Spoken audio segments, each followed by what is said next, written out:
আউযুবিল্লাহি মিনাশ শাইতানির রাজিম। বিসমিল্লাহির রহমানির রহিম।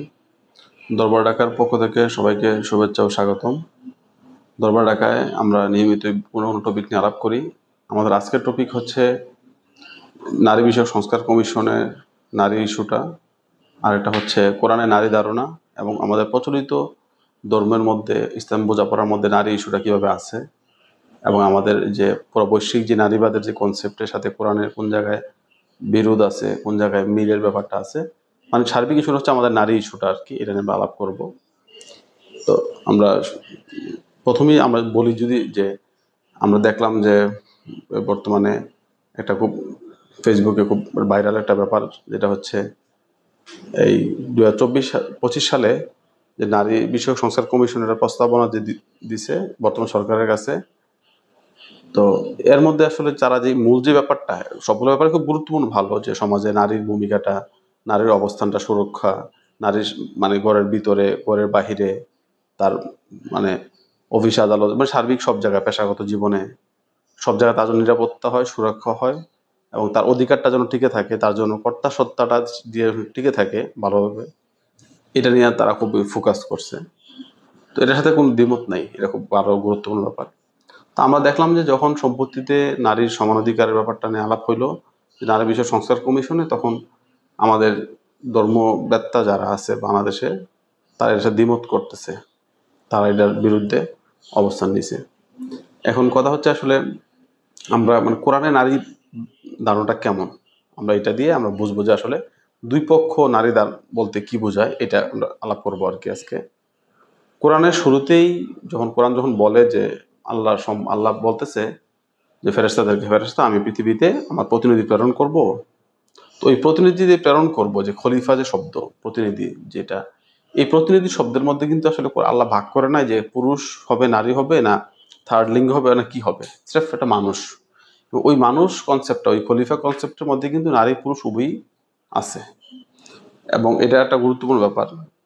ঠিক আছে, এটা যে এটার ভিতর দিয়ে নারীর যে কর্তা সত্তা, নারীর যে সামাজিক, অর্থনৈতিক, রাজনৈতিক মানে সার্বিক যে অবস্থান, এটা কোরআন প্রথমেই স্বীকার করে দিতেছে এবং স্বীকৃতি দিতেছে যে নারীর কর্তা সত্তা থাকবে, এখানে কেউ কারোর সাবঅর্ডিনেট থাকবে না। এইটা একটা ব্যাপার।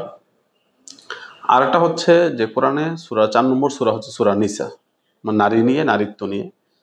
আমরা প্রচলিত ইসলাম বোঝাপড়া অথবা ধর্মীয় যতগুলা ধর্ম আছে পৃথিবীতে, যতগুলা পুরাণ আছে, সবগুলা পুরাণেই আমরা দেখি যে নারীকে একটা মানে সেকেন্ডারি সোর্স, মানে সত্তা হিসাবে, একটা অক্সিলারি সত্তা হিসাবে, তার কর্তা সত্তাকে নাই করে দেওয়ার একটা প্রবণতা সবগুলা পুরাণে ধর্মের মধ্যেও এক্সিস্ট করে। কিন্তু ইসলাম ওই জায়গা থেকে আলাদাভাবে নারীর কর্তা সত্তাকে স্বীকৃতি দেয় কোরআন ইটসেলফ। এবং রাসূল সাল্লাল্লাহু আলাইহি ওয়াসাল্লামের জীবন আমরা দেখি যে নারীকে রাসূল সাল্লাল্লাহু আলাইহি ওয়াসাল্লাম খুবই গুরুত্ব দিতেন, নারীর সত্তাকে এবং নারীর সত্তার সুরক্ষা ভিতর দিয়ে আসলে একটা যে আসলে সমাজ রাষ্ট্রের সুরক্ষাও বোঝায়, উপলব্ধি করা যায়, এটাও বলতেছে, বোঝায়। তো এই থেকে সূরা নিসার যে প্রথম আয়াতে, যে এটা আমাদের এটা সম্পর্কে যে আমরা গল্পটা শুনি যে আল্লাহ মানুষ তৈরি করতেছে, মানে আদমকে তৈরি, হাওয়াকে তৈরি করছে আদমের পাঁজর থেকে, পাঁজরের হাড় থেকে। মানে মূল কথা এই কথাটার মূল ব্যাপারটা হচ্ছে যে মানে নারীর আলাদা কোনো কর্তাসত্তা নাই, আদমের অথবা পুরুষের পাঁজরের হাড় থেকে নারী তৈরি হয়, অথবা পুরুষ থেকে নারীর তৈরি হয়, নারী আলাদা কোনো কর্তাসত্তা নাই, পুরুষ বিচ্ছিন্ন, এটা আমরা বুঝি আর কি। অথবা এভাবে যদি দেখি যে মানে আল্লাহ সৃষ্টি করছে আদমকে এবং এই আদম থেকে আসছে নারী, তাহলে এখানে খোদার সাথেও একটা দূরত্ব দেখা, অথবা মিডল যে অবস্থানটা আদম থাকে।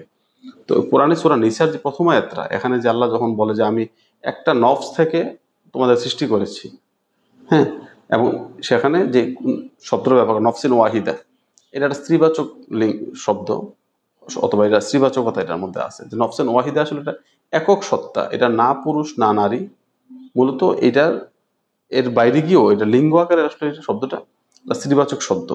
তাহলে আমাদের প্রচলিত যে ধর্মীয় বোঝাপড়ার মধ্যে আমরা দেখি যে প্রথমেই আদমকে সৃষ্টি করা হয়েছে, মানে পুরুষ লিঙ্গ তৈরি করা হয়েছে। এই ব্যাপারটা আসলে এই সূরা নিসার এই শব্দের সাথে, এই আয়াতের সাথে মোটামুটি একটা কনফ্লিক্ট করে, যারা পড়বেন তারা দেখবেন আসলে কি হয়। তো আরেকটা ব্যাপার বলি যে যেভাবে নারীদেরকে আমাদের মানে ধর্মের নাম দিয়ে সমাজের মধ্যে একটা মানে অক্সিলারি সত্তা হিসেবে তৈরি করে রাখা, অথবা তার কর্তা সত্তাকে নাকচ করার ব্যাপারটা সূরা আলাকের মধ্যে পাওয়া যায় যে মানুষকে আল্লাহ তৈরি করছে যে এই মানে বীর্য থেকে, নুতফা যে শব্দটা, ওই জায়গায় যে বীর্য শব্দটা ব্যবহার করে নুতফা শব্দটা, প্রচলিত আমাদের ধর্মীয় বোঝাপড়ায় যে বলা হয় যে মানুষের জন্ম হয়েছে ওই যে নাপাক যে পানি যে বীর্য ওইটা থেকে। এই নাপাক পানিটা আমাদের সমাজে এমনভাবে ইন্টারপ্রিট করা হয় যে আসলে পুরুষের বীর্য থেকেই আসলে হয়তো মানুষের জন্ম হয়, সন্তানের জন্ম হয়, ওটা এমন না। নুতফা যে অবস্থা এটা হচ্ছে নারী পুরুষের আসলে মানে মিলিত হওয়ার পরে দুইজনের মিশ্রিত যেই অবস্থাটা, বাচ্চা হওয়ার পূর্বে যে হ্যাঁ জমাট বাঁধা যে অবস্থাটা হয়, এই মিশ্রিত অবস্থা, এটা না নারী না না পুরুষের, অথবা নারী পুরুষের মিশ্রিত যেই ইয়াটা থাকে ওইটা থেকে তৈরি হওয়া। সেখানে আসলে এককভাবে মানে নারী এখানে এইটা দিয়ে সাবঅর্ডিনেট হয় না, অক্সিলারি হয় না। এই দিক থেকে একটা ব্যাপার। আমরা তিনটা ব্যাপার বললাম। এটা হচ্ছে খলিফার ধারণার মধ্যে নারী পুরুষ সবাই সমান।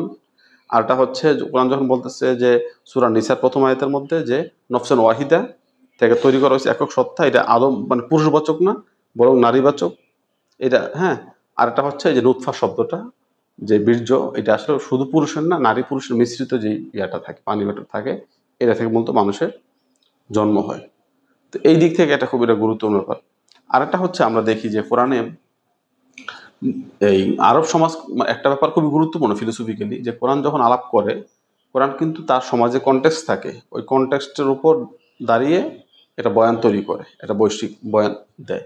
কিন্তু ওই কনটেক্সট কিন্তু ইউনিভার্সাল না, কনটেক্সট প্রতি মুহূর্তে মুহূর্তে পরিবর্তনশীল। যেমন আমরা দেখি যে রাসূল সাল্লাল্লাহু আলাইহি সাল্লাম আরবে জন্মগ্রহণ করার পূর্বে আরবের যে কনটেক্সট ছিল, আর্থসামাজিক রাজনৈতিক অবস্থা, নারীর অবস্থা মানে সার্বিক যে কন্ডিশনটা, রাসূল সাল্লাল্লাহু আলাইহি সাল্লাম যখন তার বৈপ্লবিক কাজগুলো করতেছে তখন কিন্তু অবস্থা পরিবর্তন হইতেছে। এবং রসুলের জন্মের শুরুর দিকে এবং প্রায় শেষের দিকে অবস্থা কিন্তু একরকম না। এবং বর্তমানে আমরা যে বিশ্ব ব্যবস্থায় আছি সেটাও আসলে একরকম না। আবার পরবর্তী পৃথিবী আসবে, সেখানেও আসলে কনটেক্সট একরকম থাকবে না, পরিবর্তনশীল হবে। তো আমরা যদি দেখি যে কোরআন যখন নারী বিষয়ক যেই উত্তরাধিকার সম্পত্তির ব্যাপারে আলাপ করে, ওই আলাপগুলোর মধ্যে আমরা দেখি যে কোরআন স্পষ্ট দেখা, অনেকে বলে যে আসলে কোরআন নারীদেরকে দেয় নাই, অধিকার দেয় নাই, সম্পত্তিতে উত্তরাধিকারের ক্ষেত্রে সমান সম্পত্তি দেয় নাই। এটা আসলে একটা ভুল। আমার কাছে মনে হচ্ছে আসলে কোরআন ব্যাপারে একটা অজ্ঞতা থাকার কারণে এই ব্যাপারটা চিন্তা তৈরি হয়। এটা তৈরি হয় মূলত প্রচলিত যারা নারীবাদী চিন্তা যারা অবসেস থাকে তাদের মধ্যে ভুল ধারণাটা আসে। কিভাবে আসে? আমরা দেখি যে সূরা নিসার 11 থেকে 12 আয়াতের মধ্যে এই সম্পত্তির উত্তরাধিকার সম্পত্তি নিয়ে আলাপ আছে। এবং সেখানে দেখাইতেছে, আমরা দেখি যে নারীরা তার বাবার মৃত্যুর পর বাবার উত্তরাধিকার সম্পত্তি থেকে সম্পত্তি পায়, এটার একটা বন্টন ব্যবস্থা আছে। আবার তার স্বামীর মৃত্যুর পর সে সম্পত্তি পায়, অথবা স্বামী থেকেও সে সম্পত্তি পায়। তাহলে এদিক থেকে আবার আরেকটা বলা হচ্ছে, একটা নারী যদি নিজে সে জব করে, চাকরি বাকরি করে, সেটা ওপেন স্পেস কোরআন দেয়, কোনো বাধা দেয় না। চাকরি বাকরি যদি সে করে তাহলে তার অর্থটা যে সে বেতনটা পাবে, এই বেতনটা সে কিভাবে খরচ করবে সে স্বাধীন, সে বাধ্য না পরিবারটা এটা খরচ করার জন্য। কিন্তু এটা পুরুষ বাধ্য। এটা পুরুষ যখন নারীর সাথে তার বিবাহ বন্ধনে আবদ্ধ হয়, পুরুষ সার্বিকভাবে নারীর ভরণ পোষণ সবকিছু দেওয়ার জন্য বাধ্য থাকে, স্ত্রী বাধ্য থাকে না। আবার বিয়ের সময় আমরা দেখি যে তখনকার সময়ে যেটা আমরা বলি যে কাবিনের যে টাকাটা থাকে, দেনমোহর যেটা, ওই দেনমোহর টাকাটা কিন্তু পুরুষের দিতে হয়, নারীর দিতে হয় না। তাহলে এদিক থেকে যদি দেখি যে আমরা সম্পত্তির যেই ইয়াটা মানে প্রাপ্তির ব্যাপারটা, নারীর সম্পত্তি প্রাপ্তির সোর্স কিন্তু অনেকগুলা। এক হচ্ছে বাবার কাছ থেকে পায়, এক হচ্ছে স্বামীর কাছ থেকে পায়, আরেক হচ্ছে আবার স্বামীর কাছ থেকে সে সার্বিক ভরণ পোষণ, আবার পিতার কাছে সে সার্বিক ভরণ পোষণ। আরেকটা হচ্ছে যে মেয়ের দায়িত্বের মধ্যে কখনো পড়ে না তার শ্বশুর শাশুড়ির চিকিৎসা খরচ, তার থাকা খাওয়া ভরণ পোষণ দেওয়া, কিন্তু এটা একটা ছেলের পরে। এট দ্য সেম টাইম একটা মেয়ে যখন তার বাবার বাড়িতে থাকে, তার সে দায়িত্ব পড়ে না তার বাবা মাকে সাহায্য সহযোগিতা করা, আর্থিকভাবে হেল্প করা, এটা দায়িত্ব পড়ে না। যদি সে করে এটা এক্সট্রা, কিন্তু দায়িত্ব না, দায়িত্ব কিন্তু ছেলের। তাহলে এই দিক থেকে আমরা দেখি যে ছেলের খরচ আছে, আবার সম্পত্তিতে হয়তো একটু সে বেশি পায়। কিন্তু মেয়েদের কিন্তু একবার খরচ নাই বললেই চলে, মানে যে দাম্পত্যিক জীবনে আর কি, ওই থেকে তার অর্থ আসে, অর্থের সোর্স আসে। তো ওই ব্যাপারটা আসলে রাসূল সাল্লাল্লাহু আলাইহি ওয়াসাল্লাম কেন ওই সময়ে, অথবা কোরআন ওই সময়ে কেন আসলে এইভাবে করতেছে, কারণ কি যদি কন্টেক্সট চিন্তা করি আমরা, মানে আমরা যখন একটা কথাবার্তা বলি একটা কনটেক্সট থেকে আমরা কথাটা বলি, কিন্তু কোরআন যখন বলে অনেকগুলা মানে ইনফিনাইট কনটেক্সট থাকে। আসলে উত্তরাধিকার সম্পত্তিটা যখন আমরা আলাপটা করি, এরা কিন্তু অনেকগুলা ভাগ বাটোয়ারা হয় সম্পত্তির। যখন যেমন কোন স্বামী যখন মানে কোনো পুরুষ যখন মৃত্যুবরণ করে, তার স্ত্রী থাকে এবং তার বাবা মা থাকে, তার এক ধরনের বন্টন ব্যবস্থা। আবার যদি ওই কোনো একটা লোকের, হ্যাঁ, তার যদি এক ছেলে দুই মেয়ে, অথবা দুই ছেলে এক মেয়ে, নানান ধরনের ভেরিয়েশন থাকে, আবার যদি উনি 2 বিয়ে 3 বিয়ে 4 বিয়ে করে, বহু বিবাহ করে, তখন আবার আরেক ধরনের। তাহলে বন্টন ব্যবস্থাটা আসলে ফিক্সড কোনো ইয়া না, মানে এটার কনটেক্সটের উপর ভিত্তি করে করে এটা প্রতি মুহূর্তে মুহূর্তে পরিবর্তনশীল। এইটা আবার আরেকটা ব্যাপারও আছে, যেটা দেখি যে কোনো ব্যক্তির যদি কোনো মানে ছেলে সন্তান না হয়, শুধু মেয়ে সন্তান হয়েছে তার, তাহলে আমরা দেখি যে তার এই সম্পত্তি থেকে তার ভাইয়ের ছেলেরাও পায়। কেন পায় আসলে? আমরা যখন দেখি যে সম্পত্তিতে উত্তরাধিকারে যাকে দেওয়া হয়, আমরা মনে করি এটা প্রাপ্তি। এটা আসলে কোরআন প্রাপ্তি অর্থে যতটা না বোঝায়, তার চেয়ে বেশি বোঝায় অধিকার ইয়া অর্থে, যে তার দায়বদ্ধতা অর্থে। কোরআন যখন কাউকে উত্তর সম্পত্তিটা দেওয়া হওয়ার কথা বলে, এটা দিয়ে এটা বোঝায় যে যে তোমাকে সম্পত্তিটা দিতেছে তার অধীনস্থ যারা যারা ছিল, অথবা সেও যদি থাকা অবস্থায় তুমি তার দেখাশোনা করতে বাধ্য থাকবা। যেমন আমরা যখন বলি যে কোনো পুরুষের যখন মানে কোনো ছেলে থাকে না, তার 2টা মেয়ে থাকে অথবা একটা মেয়ে থাকে, যখন তার উত্তরাধিকার সম্পত্তি থেকে তার ভাইয়ের ছেলেরা পায়। এটা কেন দেওয়া হয়? কারণ মেয়েদের তো সেই দায়বদ্ধতা নাই, মানে এই সংসার দেখাশোনা করার। সে চলে যাবে তার স্বামীর বাড়িতে। তাহলে বাবার বাড়িতে যদি তার মা থাকে, তাহলে মার দেখাশোনা কারা করবে? তাহলে কোরআনের প্রিন্সিপাল অনুযায়ী মায়ের দেখাশোনা করবে মৃত ব্যক্তির অথবা যে পুরুষের, হ্যাঁ, ভাইয়ের ছেলেরা তাকে দেখাশোনা করবে, তার সার্বিক খাবার দাবার চিকিৎসা সব দেখাশোনা করবে। এই দেখাশোনা করবে বলেই তাকে কিন্তু সম্পত্তিটা মূলত দেওয়া হয় আসলে। তো এই জায়গা থেকে আসলে কোরআন ব্যাপারটা বলে। কোরআন আরেকটা ব্যাপার হচ্ছে, কোরআন যখন বলে যে সাক্ষীর ক্ষেত্রে, যে একজন পুরুষ সাক্ষী সমান 2জন নারী সাক্ষী, তো এই দিক থেকে অনেকে বলতে পারে যে 2জন নারীকে সমান একজন পুরুষ, এটা এই দিক থেকেও নারীদেরকে আসলে হেয় করা হয়েছে। এটা আসলে ইউনিভার্সাল হিসাবে ওই অর্থে বলা হয় নাই। এটা এই কারণে বলতেছে যে আরব সমাজ কাঠামোতে নারীর অবস্থানটা খুব নিচু ছিল আসলে। নারী মানে কর্তা সত্তা স্ট্রং ছিল, নারী দুর্বল সত্তা, নিসা মানে এক অর্থে দুর্বল সত্তাও।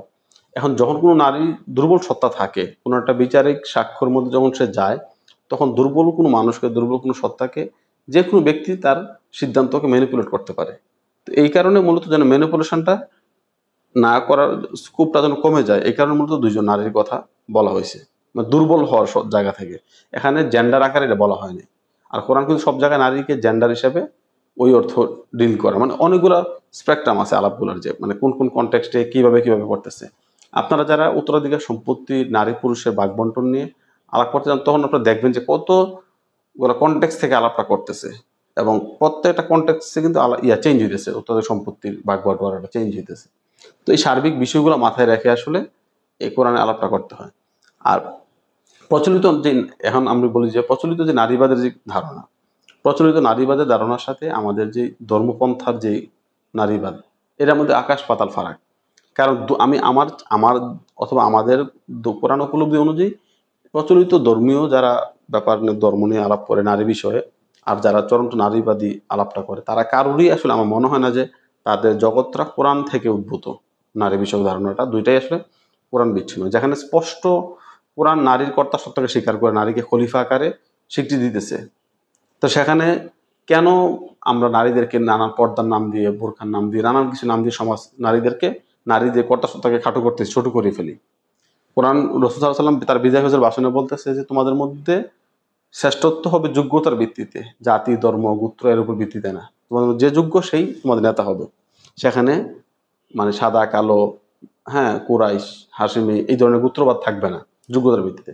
সেখানে রাসূল কিন্তু লিঙ্গের কথা বলে নাই। তাহলে যে যোগ্য, যদি মুসলিম সমাজে যদি কোনো যোগ্য নারী থাকে, তাহলে সে মুসলিম সমাজে খলিফা হইতে পারে, সেখানে বাধা দেওয়ার কিছু নাই, এবং কোরআনে বাধাও দেয় নাই কিন্তু। কোরআন একজন নারী নেত্রীকে খুবই মানে খুব প্রশংসার সাথে তার নামটা নেয়, যে সাবার রানী বিলকিস, এটা রানী ছিল। তো তার যখন কোরআন যখন তার রানীত্বর ব্যাপারটা নিয়ে আলাপ করে, কোরআন কিন্তু আসলে নেতিবাচকভাবে বর্ণনা করে না, খুব মানে পজিটিভভাবেই দেখানো হয়। এইটা একটা কোরআন। আরেকটা ব্যাপার খুব গুরুত্ব দেয়, যেটা হচ্ছে যে কোরআন যখন সূরা মারিয়াম আলাইহিস সালামের যে ব্যাপারটা বর্ণনা করে, যে মারিয়াম আলাইহিস সালাম, আমরা জানি যে ইমরান আলাইহিস সালামের কন্যা সন্তান। তো একটা মানুষ ছিল ইমরান আলাইহিস সালামের, তার ওরস থেকে কোনো সন্তান হইতেছে না, হয় না। তো তার যে প্রফিটের যে লেগেসিটা নষ্ট হয়ে যাবে, বন্ধ হয়ে যাবে, এই কারণে সে আল্লাহর কাছে মানত করে, আল্লাহ তাকে সন্তান দেয়। কারণ ইমরান আলাইহিস সালামের মানত ছিল যে যদি তার সন্তান হয়, তার সন্তানটাকে সে এতেকাফ করতে দিবে, আজীবন এতেকাফ করবে।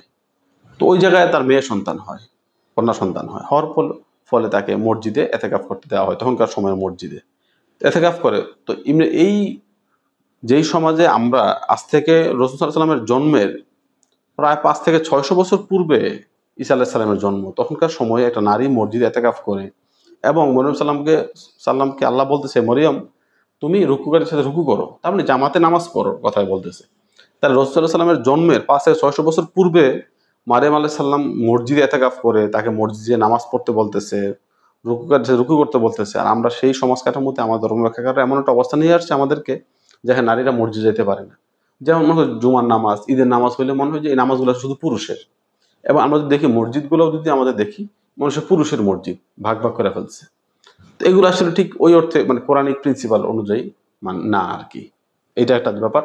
তো আমাদের ধর্মবেত্তারা যখন কোরআনিক প্রিন্সিপাল থেকে দূরে সরে গিয়ে নারীদেরকে একবার বন্দি করে রাখার যে তরিকা তৈরি করে, ওই দিক দিয়ে নারীবাদীরা করে কি এটার এক্সট্রিম আর একটা অবস্থানে যায়, সে ধর্মকে বাদ দিয়ে সে নারীকে এক্সট্রিম ভাবে হাইলাইট করতে চায়।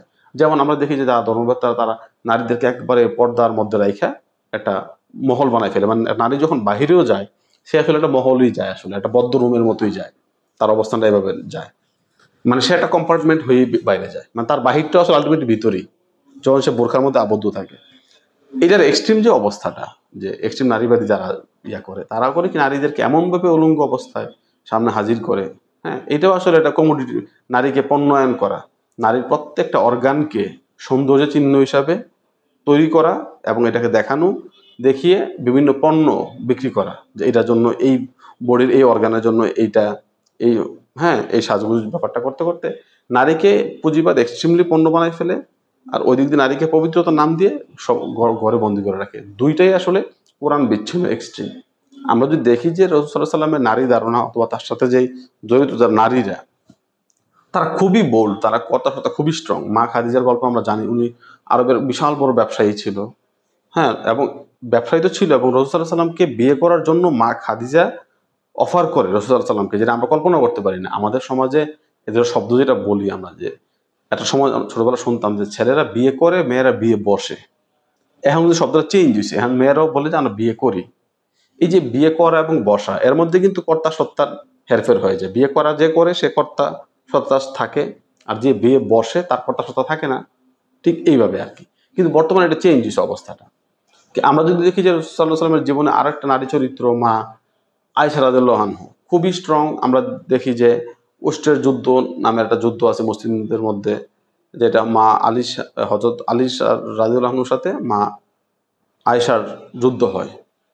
ওই যুদ্ধের মধ্যে মা আয়েশা উটের পিঠে চড়ে যুদ্ধের নেতৃত্ব দেয়।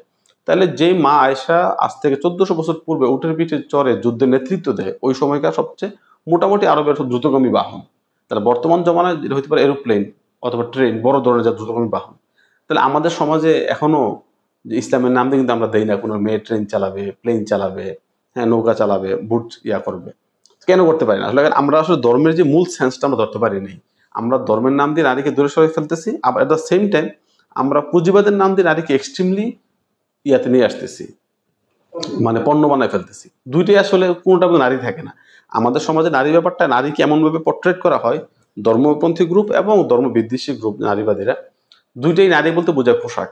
একদম বলতে বোঝায় নারী মানে ধর্মীয় নারী মানে হচ্ছে সে পোশাকে আবৃত থাকবে, আর মানে প্রগতিশীল নারী বলতে বোঝায় সে আসলে খোলামেলা থাকবে। দুইটাই আসলে না, মানে দুইটাই এক্সট্রিম, এবং দুইটার মধ্যেই আসলে জাস্টিস নাই।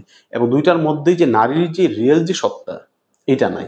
নারীর যে রিয়েল সত্তা কোরআন আমাদেরকে যেটা বোঝায়, যে সে হচ্ছে আসলে মানে আমরা আমাদের মারা কেমন আসলে সন্তান জন্ম দেয়, লালন পালন করে, সন্তানকে বড় করে। আমাদের তো মানব জাতির সবচেয়ে বড় এবং প্রধানতম শিক্ষক হচ্ছে মা।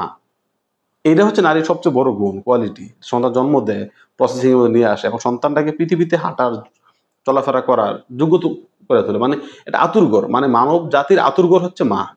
মায়ের মায়ের যেই মানে যে বলয় এইটা। তো এটা হচ্ছে নারীত্ব।